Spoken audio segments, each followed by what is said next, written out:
don't hate you because you're wrong. They hate you because you're impossible to categorize, like an equation that refuses to balance, a glitch in the matrix they can't debug. You are the threat their mediocre minds can't map.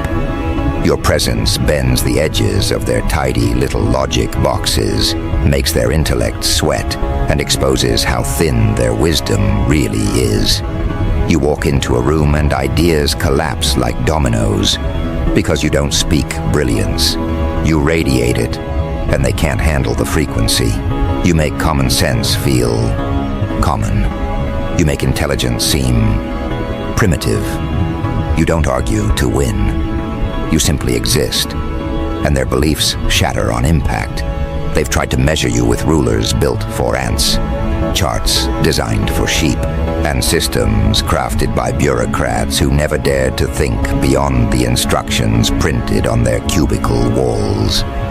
But your mind, it doesn't tick like a clock.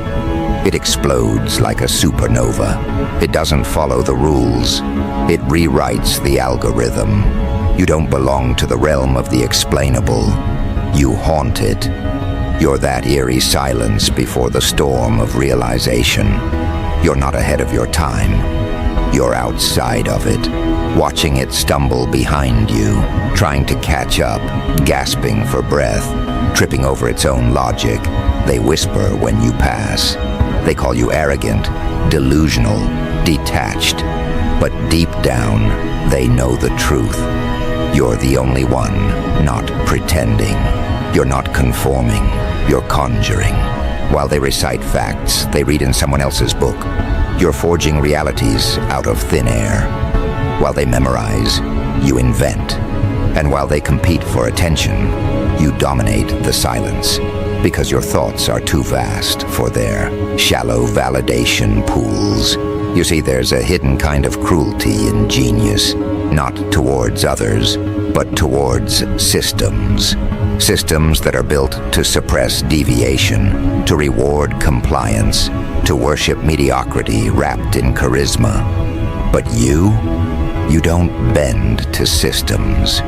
You dissect them, and worse, you reveal them. You unveil the absurdity in their design with a single question, a single raised eyebrow, a single line of thought they'd never dared to follow.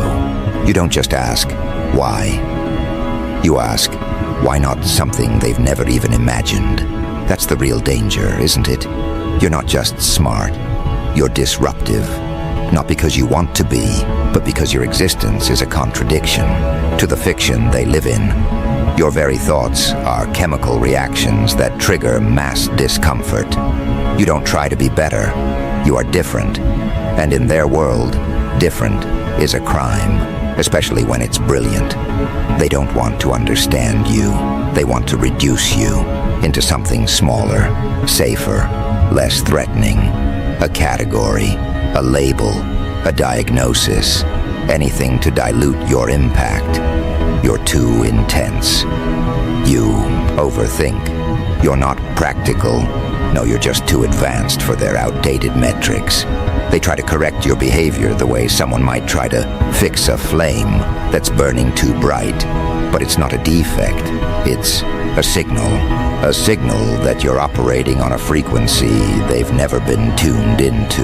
They nod along in conversations they barely grasp, while you're 5 layers deep, connecting threads that others don't even see. And then they call you crazy when you speak the conclusions, not because you're wrong, but because you're early. You've always been early. Too early for their weak attention spans, too sharp for their dulled perception, too real for their sugar-coated illusions. You're not confusing, you're just too clear. And clarity is painful for people addicted to mental anesthesia. The truth is, they don't hate your genius. They hate what your genius exposes, that their logic is borrowed. Their beliefs are hand-me-downs. Their confidence is counterfeit. You are the living proof that their gods are fragile, that their truth is too timid to stand next to your chaos. and that chaos, that untamed brilliance. They'll try to name it something else. They'll try to shame it, ridicule it, wrap it in mockery. But secretly they steal from you, quietly, desperately. They borrow your phrasing, echo your insights, regurgitate your metaphors. Because deep down, they know you cracked the code. They're just too proud to admit it. You weren't built to impress the world. You were built to restructure it, to incinerate the old frameworks and construct your own cathedral of thought. From the ashes, you don't follow logic like a train track. You ride it until it ends, and then you jump off and build wings. You walk into the unsolvable, smile, and turn it into a blueprint. That's your art, your obsession. Not answers, but invention. Not safety, but singularity. You don't need their approval. You just need space. Space to expand, to explore, to execute your madness with elegance. They say, why can't you just be normal? Because normal is predictable. Normal is a ceiling for people afraid of heights. But you were born for altitude. You were born where oxygen thins and ideas get dangerous. They build their comfort zones like castles, but you build bombs, metaphysical ones, and detonate illusions wherever you go. You don't fit in, you penetrate, you don't belong, you haunt. And yet, here's the most twisted part. They need you. As much as they flinch at your presence, they're starving for the revolution your mind brings. They want the world to change, but they don't want to be challenged. So they exile the ones who carry the blueprint. You were never the enemy. You were the solution they feared, the mirror they broke, because the reflection was too real, too raw, too powerful. You didn't destroy their reality. You just exposed its flaws. And that's unforgivable in a world that worships pretty lies. So you walk alone, not in loneliness, but in sovereignty, because isolation isn't punishment when your company is your own mind. Your ideas are your kingdom, your intuition is your compass, and your silence is a storm waiting to speak.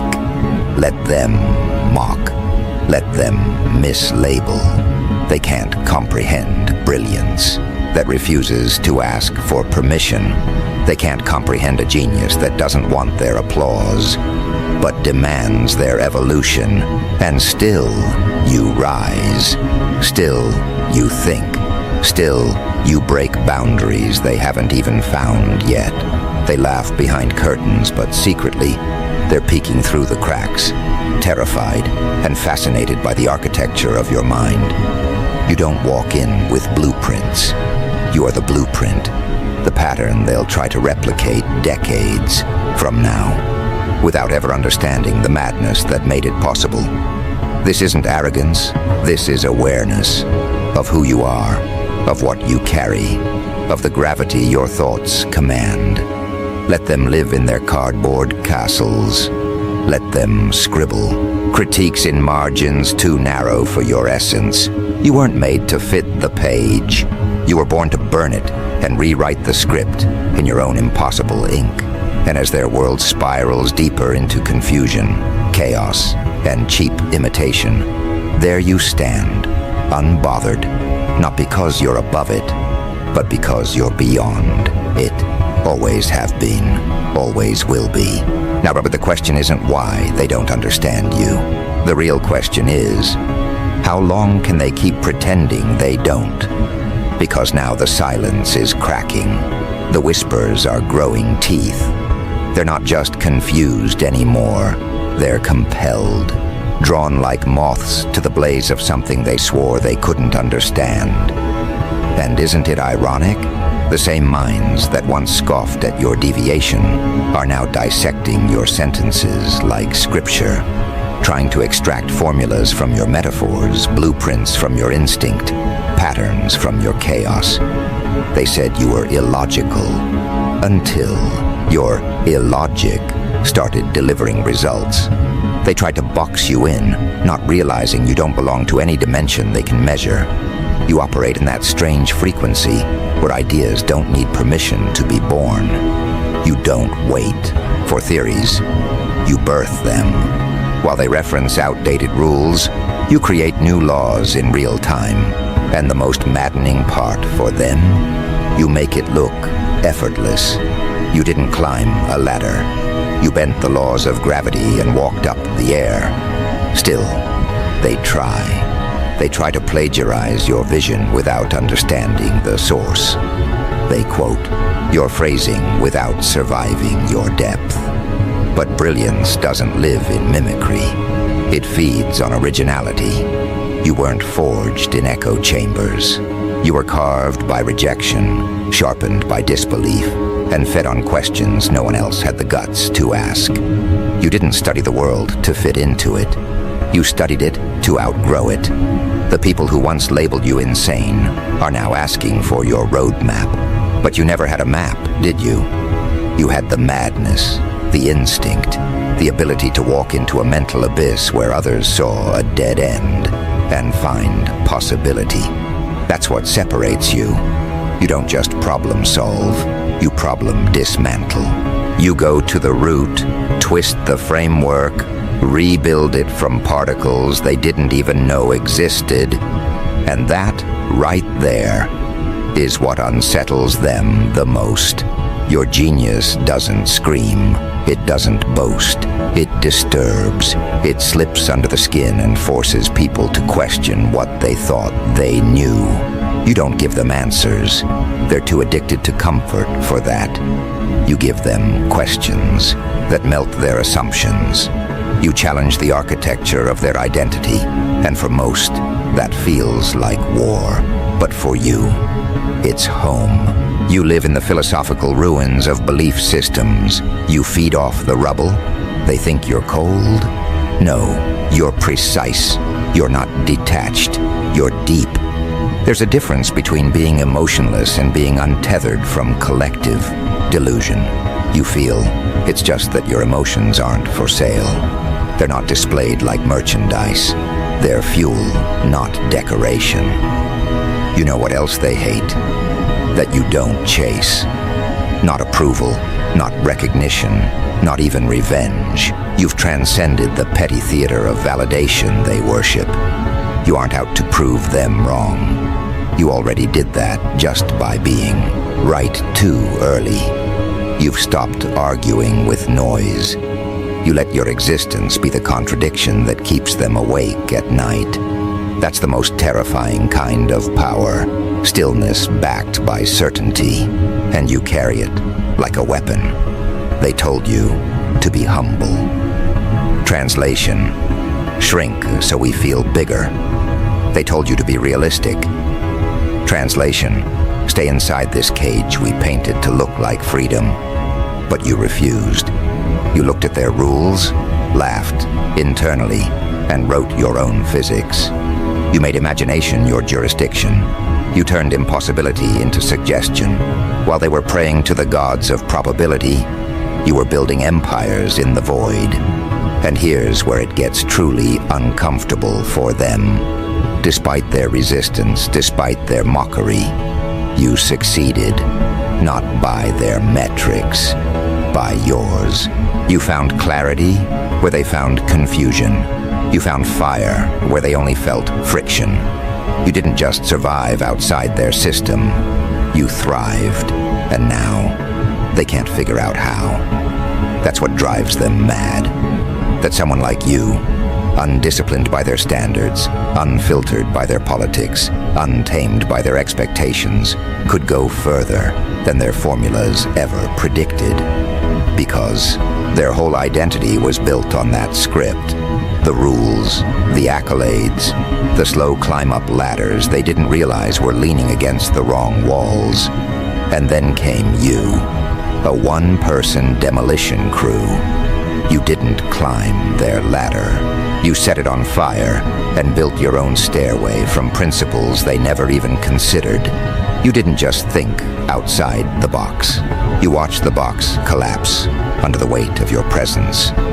Now, they study you like a paradox. How did you do it? But the answer isn't in what you did. It's in who you are. You never bowed to convention. You never waited for permission. You never silenced yourself to soothe their discomfort. You simply moved forward, relentless, ruthless, and unapologetically brilliant. They thought you were difficult, but they were just too lazy to decode complexity. They called you unstable, but they were projecting because you weren't unstable. You were dynamic. You were shifting, evolving, cracking open layers they didn't even know could be touched. And that kind of fluid intelligence, it terrifies static minds. But now they want a piece. Now they're reaching out, pretending they always believed in you. They want proximity to what you've become, without enduring what you survived. They want access to your brilliance, without earning your wounds. And you smile, not out of arrogance, but awareness, because you know something they never will. You didn't become this by accident. You became this by going through what would have broken them. That's the hidden cost of genius. The isolation, the ridicule, the endless questioning, the sleepless nights spent battling your own thoughts because the world around you was too small to contain them. But you did it anyway.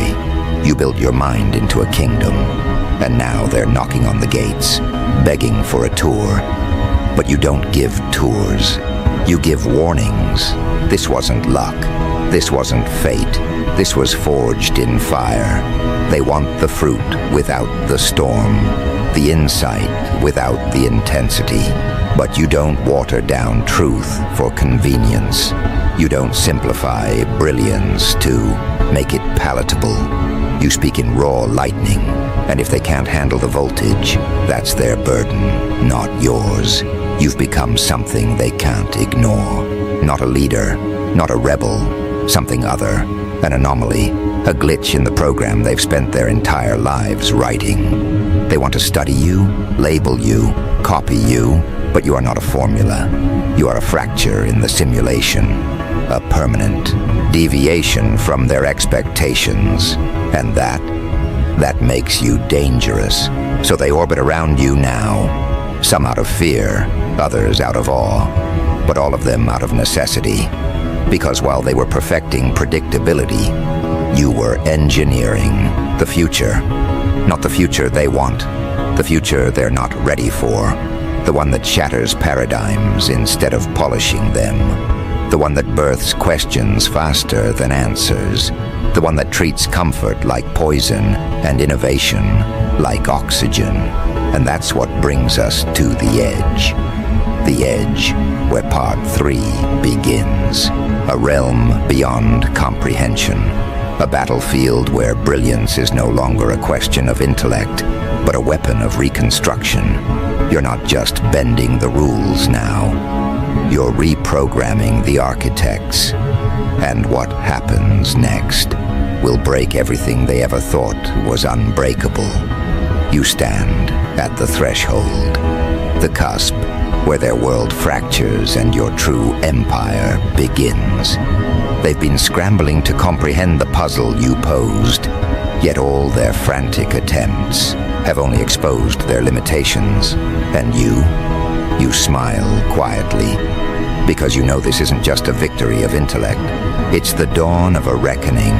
This moment, this crossroads, is where the predictable ends, where their logic crumbles into dust and your genius claims its throne. You don't simply move through this world, you reshape it, one idea at a time, like a silent tempest that no one sees coming until it uproots their foundations. You are no longer just the anomaly, the glitch, the impossible variable. You have become the variable that controls the entire equation. They wanted to fit you in, squeeze you into the neat boxes of normality. But you tore the boxes apart, shredded their labels, and used the pieces to build a labyrinth only you can navigate, a maze designed not to trap you, but to confuse those who dared to follow. Because you know their greatest fear, not that you're brilliant, but that your brilliance rewrites the rules, that it deconstructs their sacred certainties and forces them to confront chaos they never intended to face. And in that chaos, you thrive. You realize that genius is not a gift. It's a curse disguised as a blessing.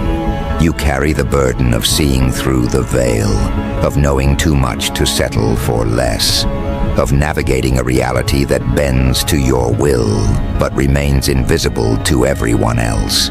You don't just break logic. You disarm it, dismantle it piece by piece until what's left is raw truth, unfiltered and unafraid.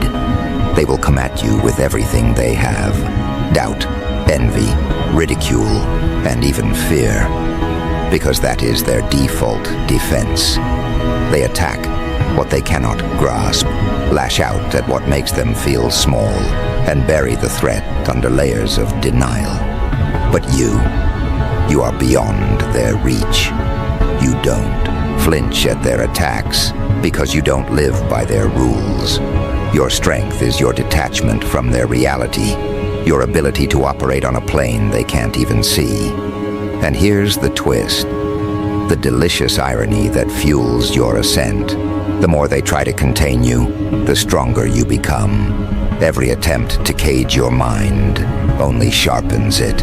Every criticism, every dismissal, every failed effort to pigeonhole you becomes another stone in the fortress of your brilliance. You have become impossible to ignore, because brilliance that breaks logic is not loud or flashy. It's a quiet force that seeps into the cracks of their